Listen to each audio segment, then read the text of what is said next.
왜 우리는 하나님의 말씀을 많이 읽고 듣고,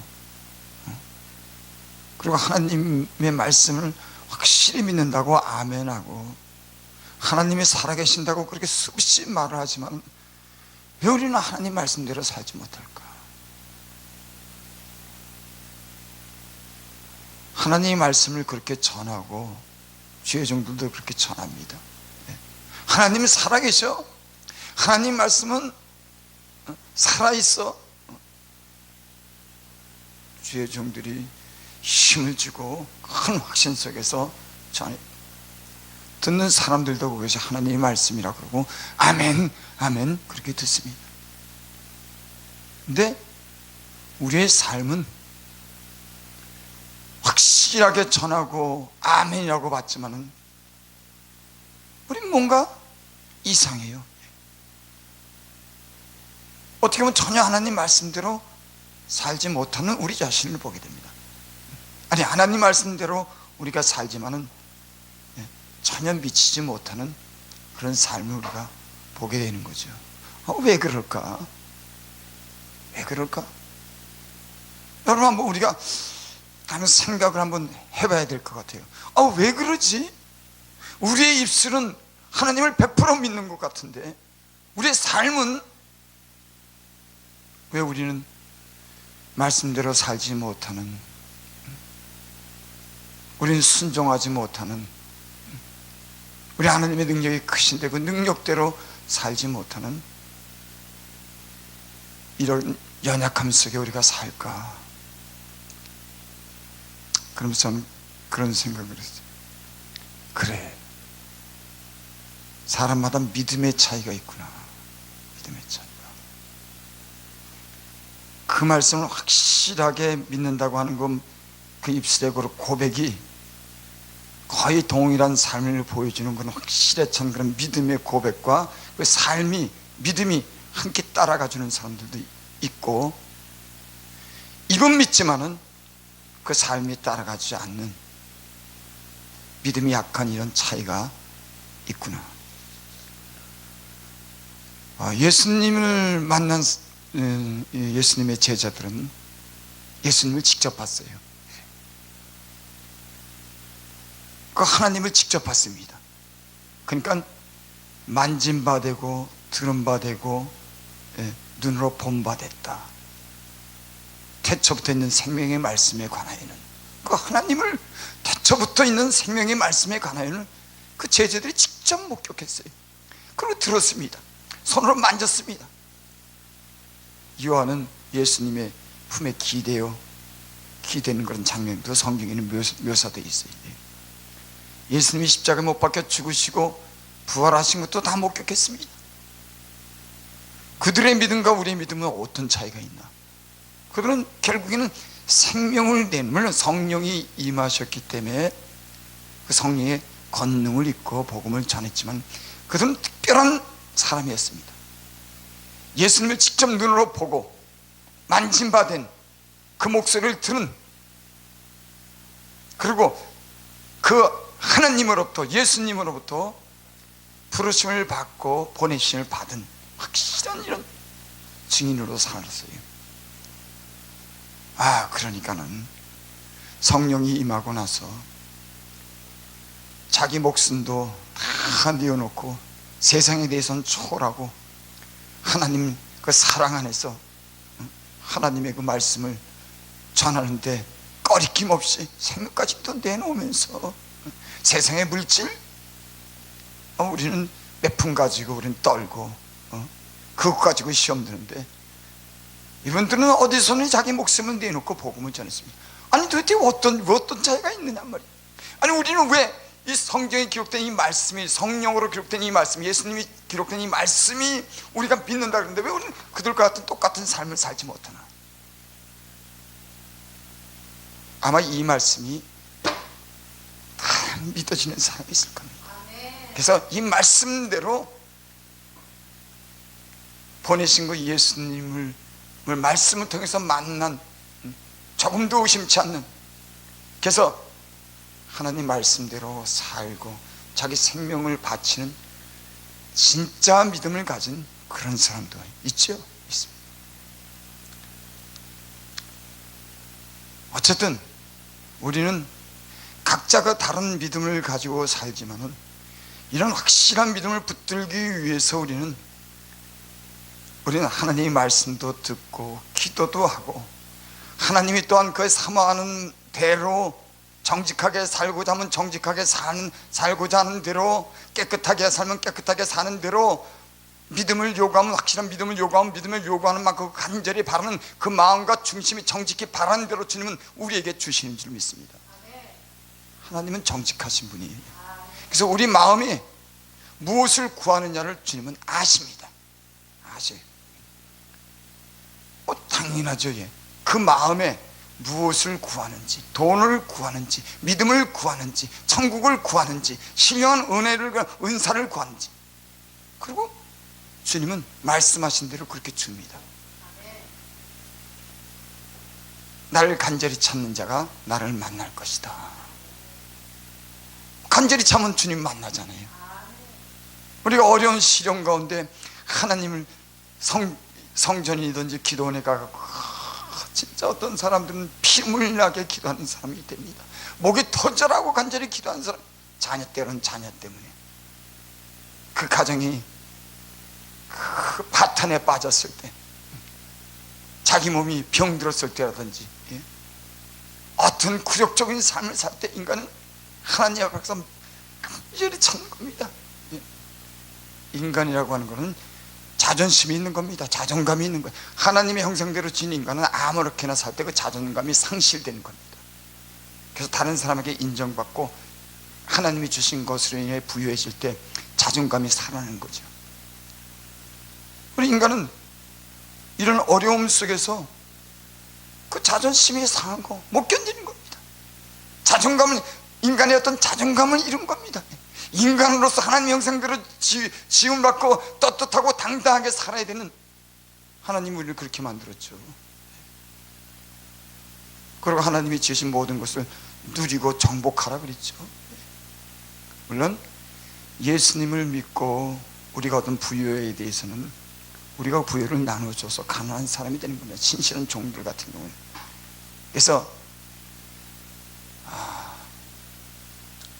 우리가 죽은 자 같으나 살고, 우리가 가난한 자 같으나 부유한 자고, 우리가 없는 자 같으나 있는 자다. 전 물질도 그렇게 생각합니다. 어떤 사람들은 부자로 살아요. 쓰니까 부자로 살아. 있는데도 안 써. 그 사람은 부자가 아니에요. 그 사람은 부자인데 가난하게 사는 사람이고, 진짜 부자는 가난하게 보이지만 부유한 사람일 겁니다. 예수 믿는 사람들은 이런 삶을 사는 줄 믿습니다. 저 사람이 부자인지 가난한지 알지 못하지만 저가 주님을 위해서, 교회를 위해서, 사람들을 위해서 기꺼이 쓰는 겁니다. 예수님을 믿으면, 진실하게 믿으면 이렇게 살지 않겠습니까? 믿음이 있는 사람이라고 하면 하나님이 우리에게 생명을 주고 십자가에 못 박혀 귀하신 흘리신 그 피로 인해 사랑을 증거하고, 그 사랑을 믿는 우리는 당연히 그렇게 살지 않겠습니까? 때로는 사단의 유혹이 우리 마음에 욕심을 가둬줘서 우리가 갈등하고 우리가 주문에 있는 것을 빼지 못하는 그런 경우도 있지만은, 하나님 안에 주의 종으로 부르심을 받고 많은 연단 속에 하나님을 아는 사람들은 때로는 기꺼이 내놓기도 해요. 그러니까 보기에는 가난한 겁니다. 근데 사는 건 부유하게 살아요. 죽은 것 같습니다. 예수님의 제자들이 복음을 전하면서 수도 없이 매를 맞고 풍랑을 만나고 유대인들에게 쫓겨다니고, 그러니까 날마다 죽는 거예요.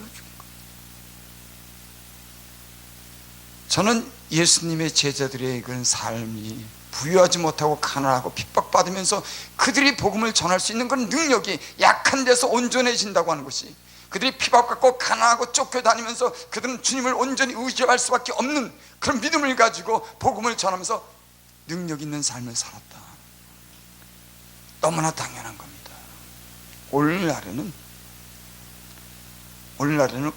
이게 어떻게 보면 아주 너무 당연한 겁니다. 성경이 그렇게 기록되어 있어요. 죄종들의 삶이 그렇게 살고 너무나 당연한 겁니다. 영어로 말하면 ABC 같은 1, 2, 3, 4 같이 너무나 당연한 그런 성경의 그런 기록들이 있어요. 죄를 한다고 하는 것은 솔직히 자기가 어떤 부유하면서 하나님이 한다고 하는 것은 어떤 한계가 있기 말이에요. 왜? 자기 힘으로 하기 때문에, 그 부유가 있기 때문에. 제가 전에 여기서 그런 말씀을 드렸습니다. 돈 가지고 못한다. 아니, 그걸 오해할까봐 제가 다시 말씀드립니다.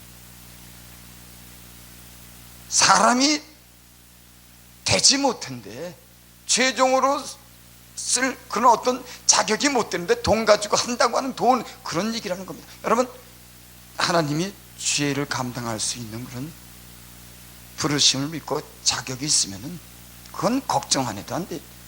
돈은 주님이 주시니까는. 제 얘기는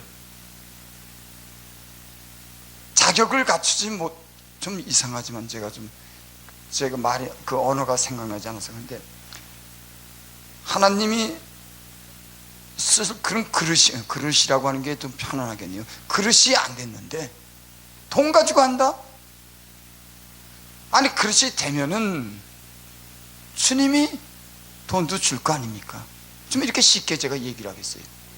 당연히 여러분, 그릇이 안 됐는데 돈이 없어서 못한다? 아니요, 그릇이 안 됐기 때문에 못하는 겁니다. 그거는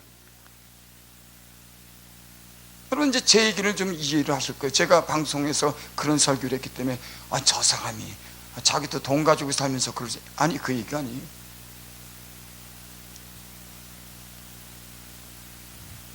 얘기가 좀 다른 데로 갔습니다. 제가 말씀을 안 읽어드렸죠? 봉독을 안 했죠? 제가 말씀을 봉독하려 했습니다. 신명기 8장 2절을 보겠습니다. 제가 봉독해 드립니다. 내 하나님 여호와께서 이 40년 동안에 너로 광야의 길을 걷게 하신 것을 기억하라. 이는 너를 낮추시며 너를 시험하사 내 마음이 어떠한지 그 명령을 지키는지 아니 지키는지를 알려 하심이라.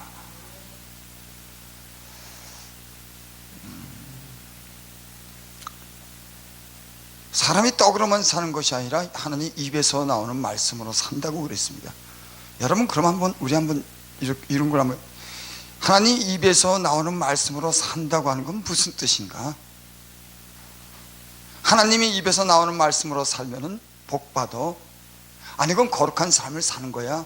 축복받지. 하나님 입에서 나오는 말씀대로 살면은 축복받으라고.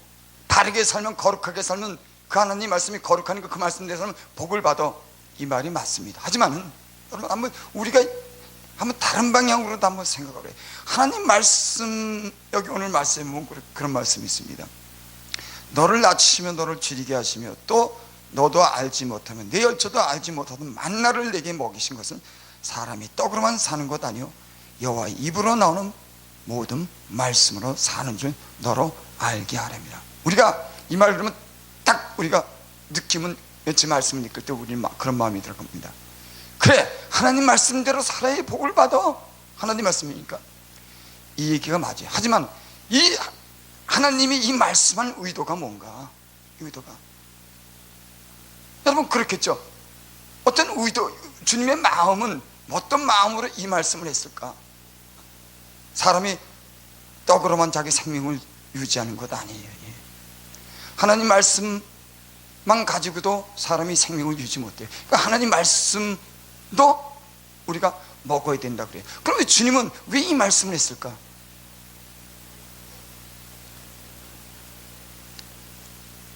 성경은 하나님의 존재에 대해서 우리에게 알게 하기 위해서 하나님은 이 성경을 통해서 하나님 존재에 대해서 밝히는 겁니다. 제가 여기서 서두에 그런 말씀이 있어요. 믿음의 차이가 다 다르다. 하나님 이 성경을 읽으면서도 이 성경의 말씀이 얼마나 지고 얼마나 크고 확실한 믿음을 갖느냐 하는 것은 다 제각기 차이가 있는 겁니다. 성경은 하나님의 존재에 대해서 살아있다고 하는 것에 대해서 하나님 계속 말씀하는 게 이 성경인 겁니다. 그러니까 나는 존재해, 나는 살아있어, 내가 이 모든 만물을 지었어, 이게 하나님은 그것을 말하고 이 성경에 나타나는 그 내용처럼 하나님 자신을 갖다 믿어주기를 바라는 거예요. 그래서 우리는 성경 말씀을 읽으면 믿음이 생깁니다. 네. 말씀 속에 자꾸만 우리가 믿음이 생기줘야 돼요.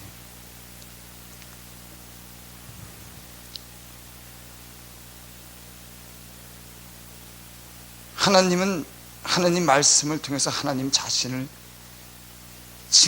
증거하기 위한 목적인 거죠. 네.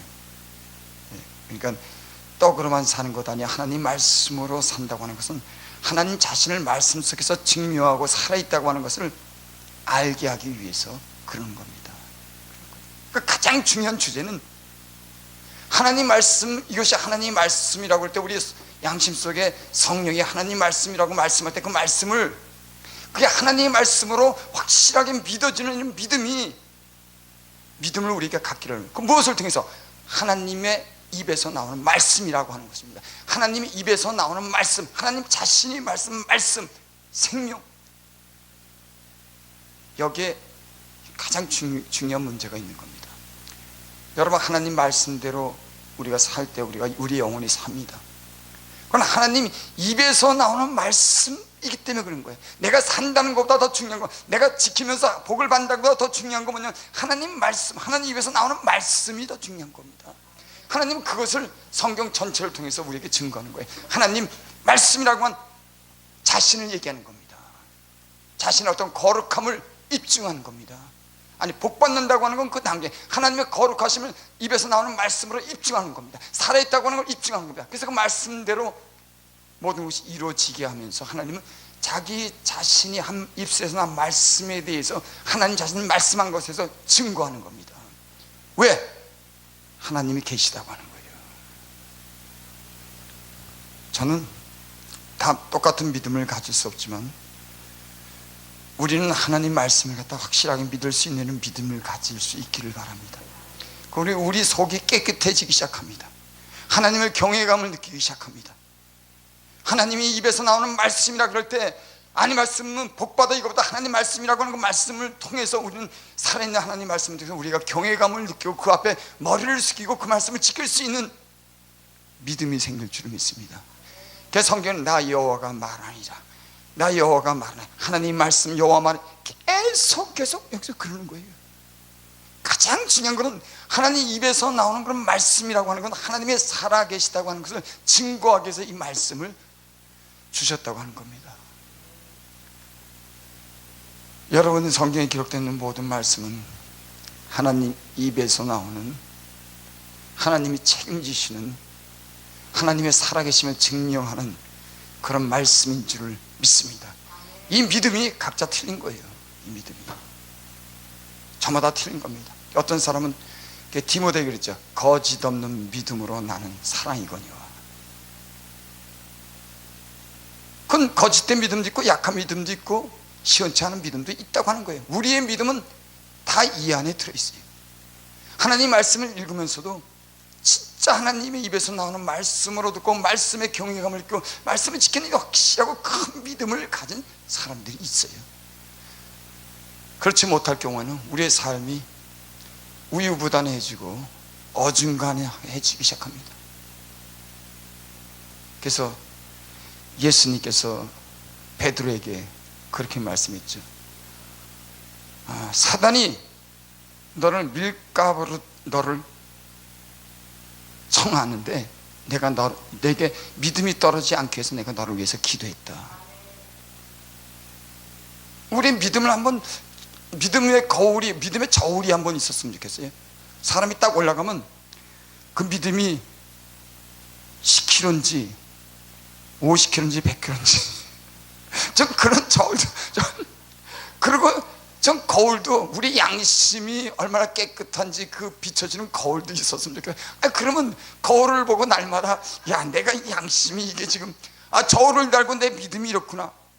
이걸 좀 보고 좀 자신을 좀 알아야 될 텐데. 이게 안 보이니.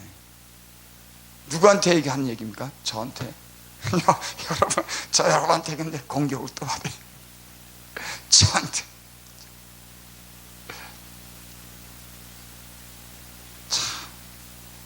여러분, 우리 주변에 하나님의 말씀을 바르게 전해줄 수 있는 사람의 말씀을 듣고 내게 어떤 나를 갖다 컨트롤해 줄 수 있는 그런 멘토가 있는 게 자기 신앙의 거울을 볼 수 있는 자가 되고 거울이 될 수 있는 줄 믿습니다. 그게 중요해요. 그래서 교회는 목사님의 그 통제 아예 그 말씀을 듣고 그분이 가르쳐주는 그런 말씀 속에서, 가르침 속에서 사는 게 그 통제 속에 거울을 하나님 말씀 속에서 비춰보는. 그러니까 성경에 하나님 말씀을 전하는 사람은 굉장히 중요한 역할. 교회는요, 하나님 말씀으로 끌어가는 겁니다. 이 얘기는 뭐냐면, 하나님 말씀을 듣는 사람들이 그 하나님 말씀 속에서 배우고 그 영의 영향을 받아서 그 사람들의 삶이 그리로 이끌어가는 거예요. 이 성경 말씀이 있지만 그들은 성경 말씀을 때로는 이해를 하지 못하고 보지도 못하고, 그러니까 강단에서 요즘에 성경을 집에 가서 성도들이 봅니까? 그 먹고 살기 바쁜데 지쳐 있어요. 그 사람들 불쌍해요. 난 어떨 때 보면 기도할 시간도 없지, 벌어먹고 살아야지. 오히려 목사님들은 시간이 많아요. 그래서 양들을 위해서 신령한 이 말씀을 먹여야 될 그런 책임이 있는 겁니다. 성도들이 요즘 먹고 살기 힘든데 언제 기도할 수가 있어요? 그래도 기도해? 아니요, 못하는 겁니다. 이 악한 나라의 악한 이 시대에는 하나님을 점점 멀리하게 하는 이 세력들이 큰 힘이 이끌어가기 때문에 그게 마음대로 안 돼요. 그래서 목사님들이, 신실한 종들이 그 말씀을 바르게 전해줄 수 있는 것, 그래서 자기를 보는 겁니다. 그래서 그 듣는 말씀으로 그 영의 지배를 받고 끌려가는 거예요. 그게 그러니까 교회는 크든 작든지 어떻게 보면 그 목사님의 영향권에 있는 게 그 말씀. 왜? 그 진실하다고 그러고 하나님 말씀을 전하는 말씀이라고, 하나님 말씀이라고 하니까 그 말씀을 듣는 성도들은 그거에 끌려가는 겁니다. 그러니까 하나님 말씀 속에 잡혀 있고 하나님 말씀 속에 끌어가는 거예요. 성도들은.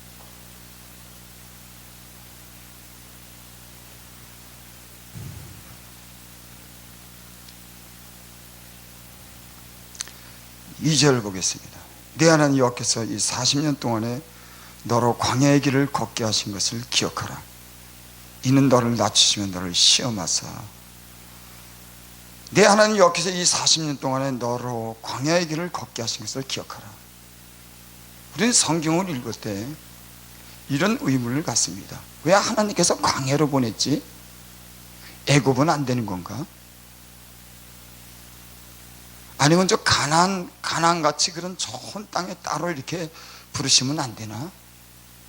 이런 생각을 하죠. 우리는 하나님이 우리를 광야로 부르신 뜻을 우리의 삶 속에서 우리가 단련받으면서 그 뜻을 우리가 이해하기 시작합니다. 광야, 때론 먹을 것이 없고 추위와 더위를 피할 곳이 없는 그 삭막한 곳에서 우리의 삶이, 우리가 광야 같은 삶에서 우리가 때로는 그런 시련을 당할 때가 있어요. 그때 우리는 주님을 바라봅니다. 여러분, 이스라엘 백성이 그 애굽이라고 하는 곳에 그 세상 그 물에 흠뻑 젖어서 세속적인 삶을 사는 이 사람들, 광야가 필요한 겁니다. 광야에 그 시련을 주고 때로는 없게 하고 육적인 어떤 그런 고통을 통해서 하나님을 바라보게 하는 겁니다. 그러니까 광야라고 하는 것은 하나님을 바라볼 수밖에 없는 그런 장소예요. 그래서 하나님께서 광야를 택한 겁니다. 여러분, 우리의 삶도 마찬가지예요. 우리는 없고 거칠고 우리는 삭막한 곳에서 하나님을 더 자주 쳐다봅니다. 우리의 부유하고 우리가 모든 게 넉넉하고 우리 위치가 참 그렇다고 그러면 우리는요 하나님을 잘 안 쳐다봐요. 우리는 혹 그래요. 야, 나는 돈 좀 있고 때로는 내 위치가 확보되고 내가 뭘 좀 넉넉하면은 하나님 잘 믿을 거야. 그건 누구나 그런 생각을 하지만 실제로는 그렇지 않은 걸 우리는 믿음 생활하면서 우리는 깨닫게 되는 겁니다. 그래서 고난이 내게 유익이다. 고난을 통해서 내가 하나님의 율례를 배웠나이다. 하나님의 말씀이 진실한 줄을 믿습니다. 그래서 하나님은 광야를 택한 겁니다. 그 광야에서 하나님은 만나를 먹이셨어요. 그냥 광야가 아니에요. 이거는 하나님의 손이 함께하는, 하나님의 능력이, 하나님의 사랑이 함께하는, 그 광야에서 하나님이 없으면 안 되는 그 광야에서 하나님이 꼭 필요로 할 때 나타나고 꼭 모든 것을 필요로 채워주시는 그런 광야. 제 삶도 돌이켜보면요 광야 같지만은 예수님을 구주로 영접한 사람들은 광야에서 늘 하나님의 손이, 그 능력이 함께함을 우리는 느낄 수 있는 줄 믿습니다. 저는 그런 걸 많이 느꼈어요. 비록 광야지만은 이스라엘 백성이 몇천 년 전에 그 광야가 아니고 이 세상이라고 하는 곳에 주님이 세상에서 나를 불러냈을 때 때론 나를 힘들게 마라에 물이 써서 못 마시게 하는 겁니다. 아니 왜 마라에 물을 써서 못 마시게 하는 겁니까? 그 막 마라에 물 쓰다고 막 마라의 쓴물이 때론 그런 쓴물이 준비되고 그 쓴물로 인해서 고통을 당하는 또 우리에게 겪게 하시는 거예요. 그러니까 광야라고 하는 것은 어떻게 보면 하나님의 손이 작용하는, 하나님의 은혜가 작용하는 신비스러운 그런 곳인 줄 믿습니다. 우리는 하나님이 우리를 단련하심으로 이런 광야를 지금도 통과하고 있는 줄 믿습니다. 이 광야를 통과하면서 우리의 믿음이 하나님을 향하고 하나님이 주시는 만나를 통해서 어떤 기사와 표적을 통해서 그 사랑을 통해서 우리 믿음이 이 광야에서 자라나는 줄 믿습니다. 여기 그랬죠. 내 하나님 여호와께서 이 40년 동안에 너로 광야의 길을 걷게 하신 것을 기억하라. 누가? 내 하나님 여호와께서. 하나님이 여호와께서 광야 길을 걷게 했대요. 나는 불평을 얼마나 많이 했는지 몰라요. 저 사람이 왜 나를 저렇게 무시하는 거야? 저 사람이 왜 나를 저렇게 대접하지? 나는 왜 이런 척박한 곳에서 마음에 맞지 않는 사람이 있는 곳에서 나는 왜 이걸 이겨야 되지? 하나님 더 좋은 장소 주세요. 마음에 맞는 장소 주세요. 내가 좀 그렇다던 곳에 가서 나를 좀 그런 곳에서 일하게 해주세요.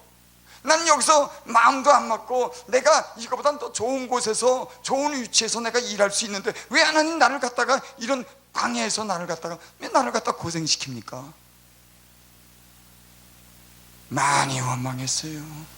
이스라엘 백성이 광야에서 목마르다 그러고 먹을 게 없다 그러고 수없이 원망했지만 나는 그보다 더 했습니다.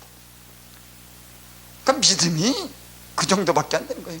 광야로 보내시고 하나님이 그 광야 속에서 하나님의 손길이 더욱더 강력하게 역사한다고는 그 광야 메마른 곳에 그 누추한 곳에 그 낮은 곳에 하나님의 손이 강력하게 역사한다고는 이런 신령한 영적인 눈을 뜨지 못하니까 늘 불평한 거예요. 여러 마라를 통과한 후에는 또 엘림이 기다리고 있는 줄 믿습니다. 우리의 삶이 그렇죠. 항상 마라가만 있는 것 아닙니다. 엘림이 또 있습니다. 그 다음엔 또 어떤 다툼이 또 있습니다. 그 다음에 또 오아시스가 나타나는 겁니다. 이스라엘 백성은 하나님께서 죄를 연단시킨 줄 믿습니다. 그러니까 하나님은 우리를 연단시켰죠. 누가 연단시키게 아니에요. 우리는 누가 때문에 당신이라고 하는 것 때문에 우리는 항상 그 불평과 원망, 너 때문에, 당신 때문에. 그것 때문에 우리가 얼마나 불평하고 원망합니까? 욥이라고 하는 사람이 그런 고백을 했죠. 우리 욥기서를 한번 보겠습니다.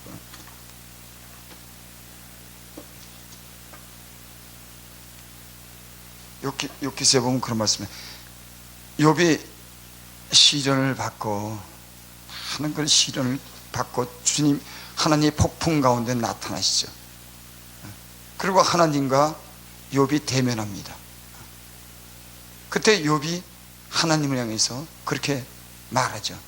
내가 전에는 귀로만 들었지만은 이제 주를 눈으로 뵙나이다. 여러분, 우리 신앙이 광야를 통과하면서 시련을 통과하면서 귀로만 듣던 우리의 믿음이 이제 눈으로 보는 그런 믿음으로 우리가 되어지는 줄 믿습니다. 제가 언제 그런 설교를 했어요, 여러분? 도덕적으로 우리가 깨끗함을 살아야 복받는다고 우리가 알아요. 여러분, 그거보다 더 중요한 게 있습니다. 이 성경에 하나님이 이스라엘 백성에게 어떻게 저들을 다스리고 인도했는지, 그 하나님의 마음이 어떠했는지, 하나님의 그곳을 택했는지, 이런 하나님의 마음을 아는 게 우리에는 중요한 줄 믿습니다. 성경을 통해서, 우리의 삶을 통해서 우리는 우리의 삶을 돌아보게 되고 우리의 믿음이 자라는 줄을 믿습니다.